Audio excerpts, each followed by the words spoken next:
요한계시록 2장 7절의 말씀을 요절로 우리가 공부했습니다. 지난주에 말씀을 들었죠. 오늘도 같은 요한계시록 2장 3장 그 말씀을 본문으로 해서 교회에 대한 권면과 경고란 제목으로 어, 말씀을 드리겠습니다. 예, 이제 요한계시록에서 보이는 했을 때 그 요한계시록 성경의 66권 중에서 가장 마지막 권에 나오는 내용인데 그것이 독자적으로 있는 것이 아니라 그 앞에 있는 65권의 그 내용들이 그 속에 들어와 있다. 그걸 다 받으면서 그런 내용이 가르쳐진다 하는 것을 우리가 확인할 수 있겠습니다. 먼저 교회에 대한 권면과 경고는 구약 모세오경, 소위 모세오경이라고 불리우는 창세기로부터 신명기까지 그 내용에도 언약 공동체를 향한 하나님의 권면에서 그 원 모습을 볼 수가 있는 것입니다. 하나님은 이스라엘 백성을 선택하실 때 단지 구원만이 아니라 그냥 구원하는 것만이 아니라 언약에 따라 그로 구별되어 살아갈 것을 요구하신 것입니다. 여기 출애굽기 19장 5절 6절을 같이 한번 보시죠. 출애굽기 19장 5절 6절입니다. 함께 읽을까요?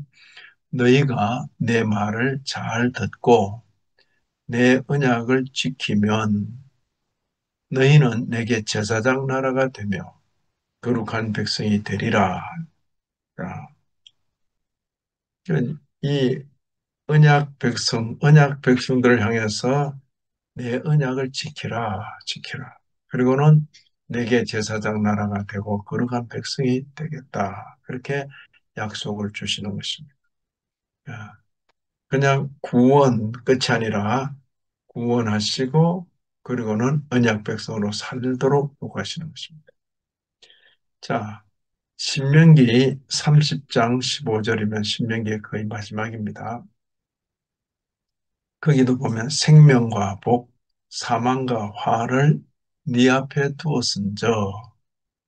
자, 생명과 복, 사망과 화를 두었는데 택하라는 것입니다. 생명을 택하고 복을 택하든지 사망을 택하고 화를 택하든지 그렇죠? 그런데 생명을 택하라. 언약 공동체로서의 이스라엘은 끊임없이 하나님의 말씀과 계명을 지킬 것을 권면받았습니다. 구약의 처음 공동체. 동시에는 어길 경우에는 경고와 심판을 들어야만 했던 것입니다. 자, 근데 이제 우리가 방금 읽은 출애굽기 19장 5절 6절에 대해서도 제가 많이 생각하고 또 설교한 적도 있습니다만은 하나 물어볼게요. 그때 이 모세를 통해서 이런 말씀, 너희가 내 말을 잘 듣고 내 언약을 지키면 너희는 내게 제사장 나라가 되고 거룩한 백성이 되리라. 한 이 말씀을 모세를 통해서 이스라엘 백성이 들었잖아요. 들었을 때, 아, 저 말씀을 잘 듣고 언약을 지켜야 되겠다. 그 생각하겠죠. 하겠죠. 그리고 하나님께서 제사장 나라, 거룩한 백성으로 삼아주시기를 기대하면서 하겠죠. 근데 우리가 이미 구약을 다 읽은 상태에서 그때 이스라엘의 그런 결심이 성공했습니까? 성공하지를 못했습니까?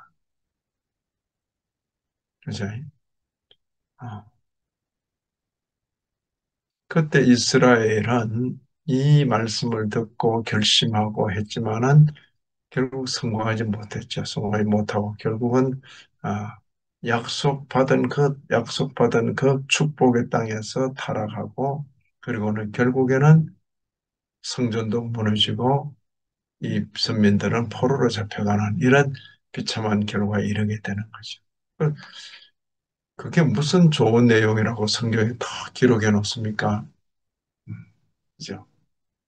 근데 바로 그런 내용을 성경을 통해서 읽으면서 우리가 출애굽기 19장 5절 6절 읽을 때에 이 말씀을 읽고 그때 이스라엘은 실패했지만은 오늘 우리는 이 말씀을 잘 새겨서 우리는 이 말씀을 잘 듣고 잘 지키십사. 이러면 그 설교가 은혜 있게 들리긴 하지만은 그게 실현 가능한 이야기입니까? 그렇지 않습니까? 그죠? 그래서 이 성경을 읽고 지금 이 성경의 의미가 뭔지 잘 모르면 또 그런 식으로 또 가는 거죠. 이스라엘은 실패했지만 우리는 다시금 이 말씀을 지킵시다. 이래버리면 그게 성경이 가르치려는 내용이 맞는지 그냥 보시면 돼요. 출애굽기 19장 5절 6절에 너희가 내 말을 잘 듣고 내 언약을 지키면 이 너희는 누군가요? 우린가요? 모세 앞에 서 있는 이스라엘 백성이잖아. 그냥 읽으시면 돼요. 그걸 너희가 한다고 난가 싶어가지고 예 지키겠습니다 이래버리면 성경이 기록된 목적과 달리 되는 거죠. 너무 빨리 자기를 대입할 필요는 없습니다. 성경은 그냥 공적 문서로 읽으시면 돼요. 그죠? 그때 모세가 출애굽한 이스라엘 백성들에게 너희가 내 말을 잘 듣고 내 언약을 지키면 하나님의 말씀을 전했구나. 근데 그 뒤에 계속 출애굽기, 신명기 하고 뒤에 나오는 열왕기, 역사서 이를 보면서 아, 그들이 결심했음에도 불구하고 그들은 이 말씀을 지키지 못했구나. 그 실패한 역사가 쫙 기록되잖아요. 그 실패에서는 그게 끝입니까? 그 실패에도 불구하고 하나님께서 세우신 대속의 주님, 메시아를 통해서 그들이 죄사함을 받고 사제층이 새 생명을 얻어서 전에는 경륜의 처음 시대에는 이스라엘 백성 그랬는데 이제 예수 그리스도 십자가 대속의 죽음 이후에는 이스라엘 백성뿐 아니라 열방과 많은 민족 가운데서 하나님이 택하여 부르신 모든 사람들. 자, 그들이 자기들이 하나님 말씀 잘 듣고 지켜서 하나님 백성 된 겁니까? 은혜로 된 것입니까? 그렇잖아요. 저와 여러분이 하나님 말씀 잘 지켜서 비록 이스라엘은 실패했지만 우리는 이 말씀을 잘 지켜서 하나님 믿게 된 겁니까? 아, 그런 식으로 이야기해 버리면 그건 안 맞는 거죠. 그래서 성경이 이런 말씀을 돼 있지만 성경 전체를 볼 수 있어야 되네. 전체를 보면서 도대체 성경 전체가 뭘 말하려고 하는가. 그래서 너희가 내 말을 잘 듣고 내 언약을 지키며 너희는 내게 제사장 나라가 되며 거룩한 백성이 되리라. 비록 이 말씀을 들었지만은 이 말씀은 사람들 인생이 지켜서 구원에 이를 수 있는 그런 말씀이 아닌 것입니다. 이런 말씀을 받고도 그들은 실패구나. 그 실패로 끝난 게 아니라 하나님께서 예비하신 메시아를 통해서 이들이 하나님 택한 백성들이 구원에 이르는 것이로구나. 그죠? 우리가 이 자리에 서게 된 것도 바로 하나님의 은혜로 말미암은 것이다. 그걸 우리는 확인할 수 있어야 하는 것입니다. 자, 이 창세기부터 신명기는 모세 오경이라 그러면 성경 전체 기본되는 그 터전 같은 것입니다. 이후에 선지자들은 그 말씀을 기준으로 백성을 꾸중하거나 책망하거나 왕들을 칭찬하거나 그랬죠. 이 모세오경의 이 기준에 따라서 왕들을 평가하고 백성들을 평가하고 혹은 칭찬하고 혹은 책망하고 그렇게 하는 것입니다. 예언서에서 보면 이 선지자들이 어,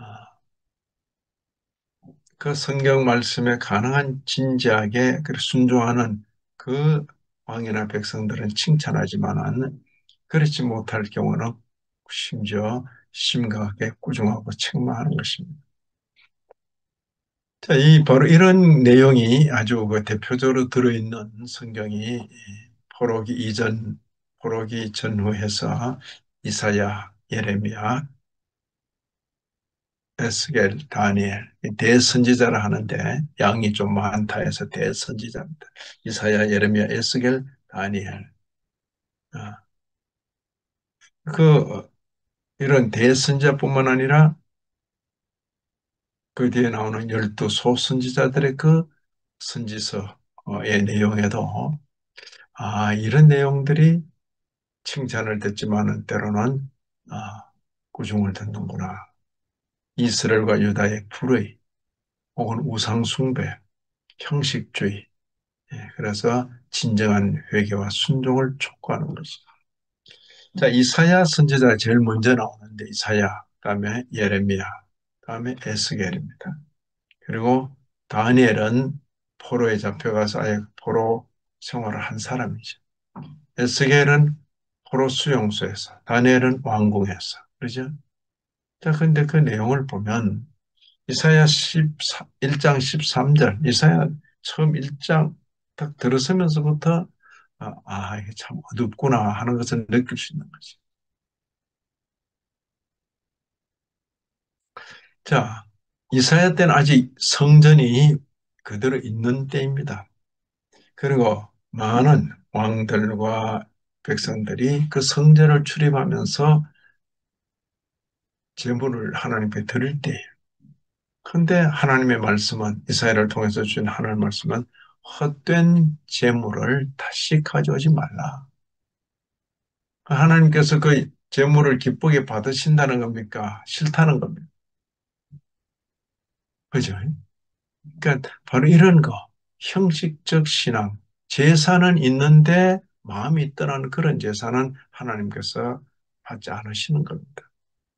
형식적 신앙, 도덕적 타락에 대한 그런 책망이 있는 것입니다. 심지어 바로 이런 면에 제사를 가져오지 마라, 제물 다 싫다 이렇게 하는 표현이 있는가 하면 예레미야 선지자 경우에 7장 이 부분은 예레미야가 성전문에 서서 이게 성전이라고, 이게 성전이라고, 이게 성전이라고 하는 그런 거짓말 듣지 마라. 자, 그러면 사람들 보기에 성전 입구에 서서 성전을 가리켜 이게 성전이 아니다 그러면 누가 정신이 나간 겁니까? 그러죠. 심지어 예레미야는 그렇게까지 예언을 한 것입니다. 왜 굳이 그때 성전인가? 예레미야는 나라가 망한다고 이제는 회개할 기회도 지나가고 결국 바벨론의 침공에 의해서 나라가 망하고 포로로 잡혀갈 것인데 순순히 응하라 그래. 그게 사는 길이다. 근데 또 그때 그 당시에 많은 성전 중심의 선지자들, 왕궁 가까이 있는 선지자들은 하는 말이 우리는 여기 예루살렘에 하나님의 신전이 있기 때문에 성전이 있기 때문에 우리는 망하지 않는다. 자, 그게 신앙 있어 보입니까? 없어 보입니까? 성전이 있기 때문에 우리는 망하지 않는다. 그러니까 굉장히 신앙이 있어 보이지만은 성전 의존 신앙이죠. 음. 하나님의 뜻과 아무 상관이 없는 거지. 음.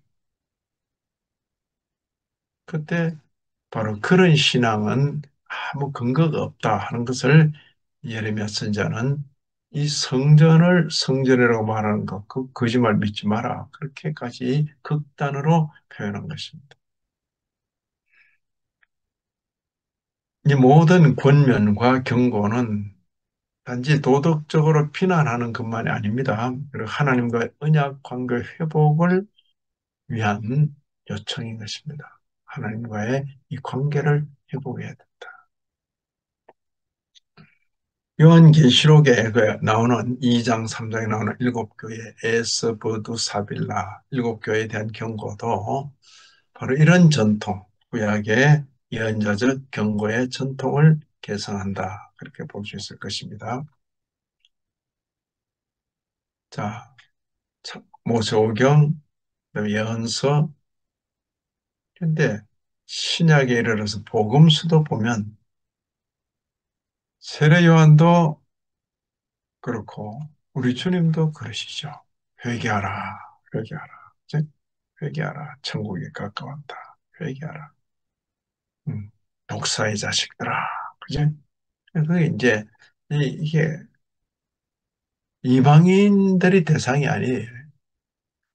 그 유대인. 이스라엘 중에 이스라엘 할 만한 유대인들이 주님 당시에, 세례요한 당시에 회개를 촉구받는 것이. 마태복음 4장 17절을 보시면 회개하라.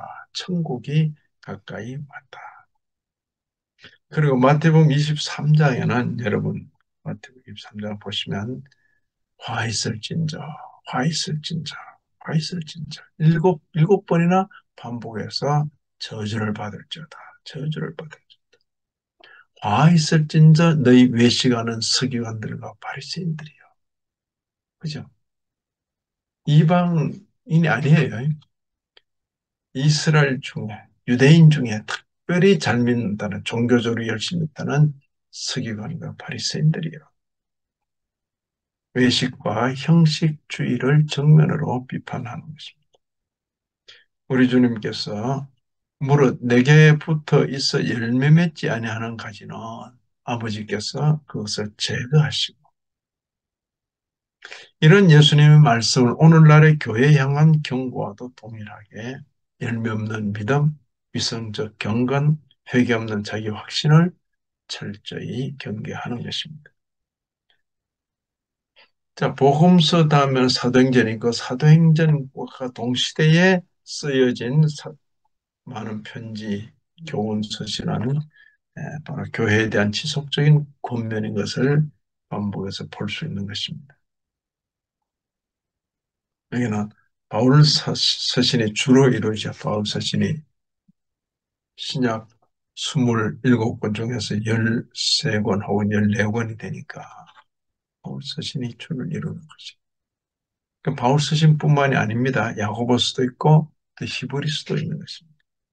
먼저 바울 서신 중에 로마서 12장 1, 2절을 보시면 너희 몸을 하나님이 기뻐하시는 거룩한 산 제물로 드리라.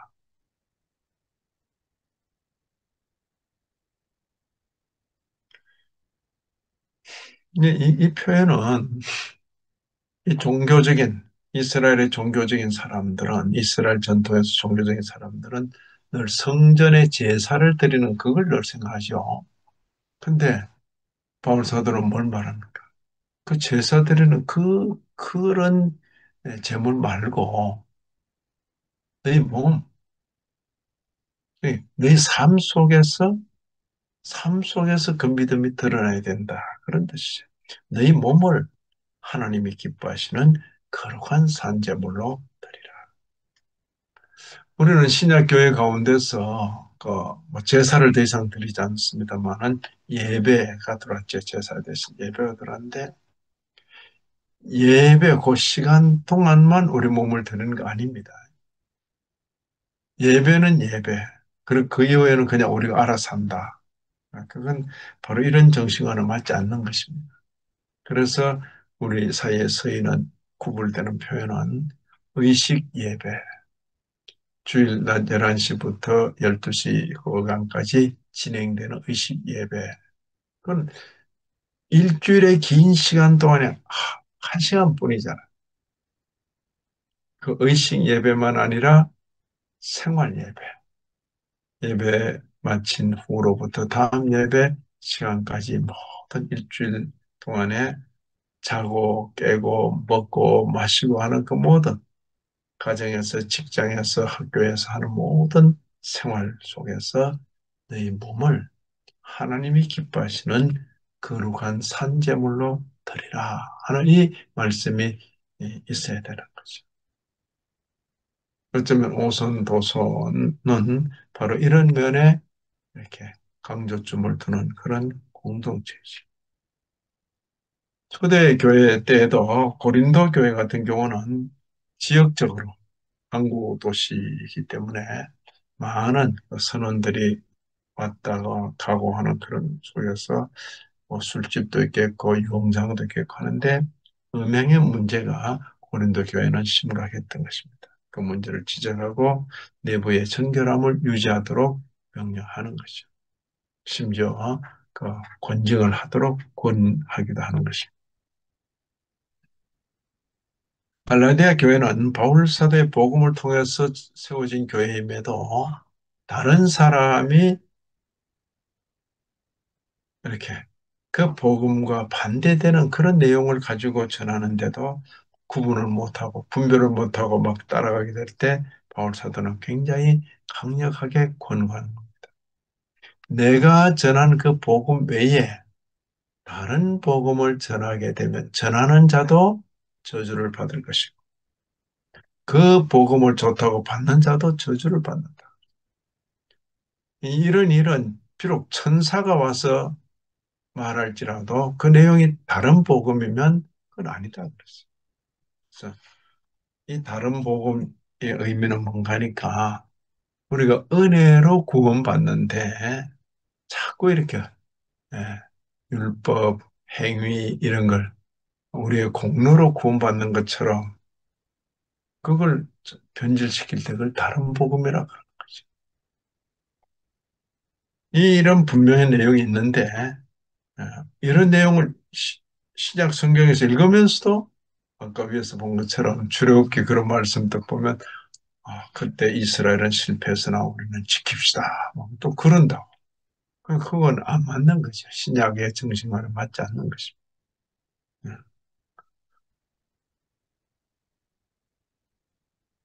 신약교회 성도들, 초대교회 당시의 유대인들뿐만 아니라 이방인 출신의 많은 그 기독교인들, 그리고 이후에 많은 기독교인들, 우리의 수고와 우리의 노력으로 율법을 지켜서 구원받는 것이 아닙니다. 예수 그리스도의 대속의 은혜 가운데 하나님의 백성으로 용납을 받은 것입니다. 이게 혼돈되고 헷갈리는 그런 가르침은 여기 갈라디아서 말하는 다른 복음에 해당될 것입니다. 뿐만 아니라 히브리서 같은 경우에도 복음을 고의로 버리게 되면 무서운 심판의 경고가 주어지는 것입니다. 초대교회 이런 서신들도 요한계시록 2장, 3장의 그런 교훈과 일치되는 것입니다. 이 지상에서의 교회는 끊임없이 진리를 회복하고 경건을 추구하고 회개하고 인내 위에 서야 하는 것을 알 수 있는 것입니다. 지상교회, 땅 위에 있는 교회는 늙어 부족함을 안고 있지만은 주님 때문에 거룩하다고 여겨지는 그런 공동체인 것입니다. 주님 때문에 용납받는 것입니다. 자, 요한계시록 2장과 3장의 7교회, 그리고 전체 성경에서 그 유사한 그런 내용들을 살펴보면 그게 5번의 도표와도 같다. 그렇게 말씀을 드리겠습니다. 예를 들어 에베소 교회 같은 경우에 처음 사랑을 버렸다는 경고를 받았죠. 또 호세아서를 읽게 되면 그 비슷한, 이제 호세아서 사랑을 회복해라. 스무나 교회의 경우에 핍박 중에 신실했다. 욥기의 인내라든가 다니엘 3장의 그 신앙 고백이라든가 버가모 교회의 경우는 이단과 타협했다. 민수기에서 발람 사건의 재현이다. 발람의 교훈을 따른 자가 있다. 이런 표현했죠. 두아디라는 거짓 선지자의 영향. 두아디라. 열왕기서의 아합과 이스벨의 교훈. 그죠?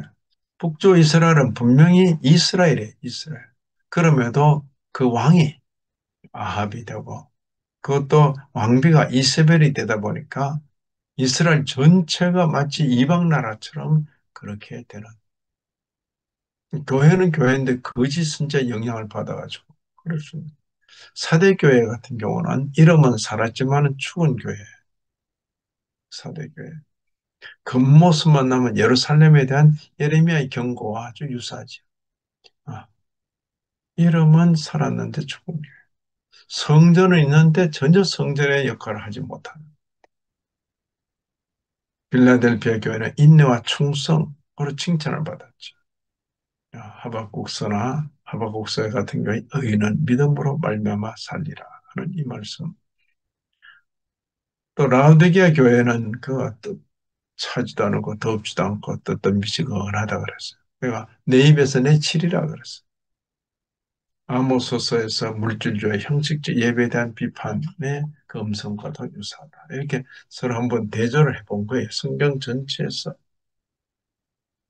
요한계시록 2장 3장을 읽으면서 구약 전체, 신약 전체를 함께 연결해 보는 것도 중요한 일입니다. 성경 전체가 경고해온 동일한 영적 병폐에 대한 종합적인 경고. 어, 그죠?